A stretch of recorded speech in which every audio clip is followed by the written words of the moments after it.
પંચમહાલ જિલ્લાના ઘોગંબા, ગોધરા અને દાહોદ જિલ્લાના દેવગઢ બારિયાના અમુક ગામોને વિભાજિત કરીને નવો તાલુકો ગુંદી બનાવવામાં આવે એવી ત્યાંના ધારાસભ્ય, કાલોલના ધારાસભ્ય શ્રી ફતેહસિંહ ચૌહાણ દ્વારા માંગ કરવામાં આવી છે અને એ દિશામાં જિલ્લાના વહીવટી તંત્ર દ્વારા તજવીજ હાથ ધરવામાં આવી છે.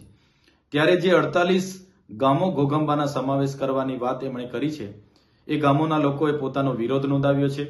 ત્યાંના આદિવાસી યુવા સમિતિ દ્વારા છેક રાષ્ટ્રપતિ સુધીની રજૂઆતો એમણે કરી છે. ત્યારે એમની રજૂઆતો અમે પણ સાંભળી છે અને યોગ્ય છે. ત્યારે અમારું એમને સમર્થન છે અને અમે એમની સાથે છે. ઘોગંબા વિસ્તાર એ આદિવાસી વસ્તી ધરાવતો વિસ્તાર છે. ત્યાં અનુસૂચિ 5 લાગુ છે. બંધારણના આર્ટિકલ 244(1) મુજબ એની પેટા કલમ 13 ક અંતર્ગત આ અનુસૂચિત ક્ષેત્ર અનુસૂચિત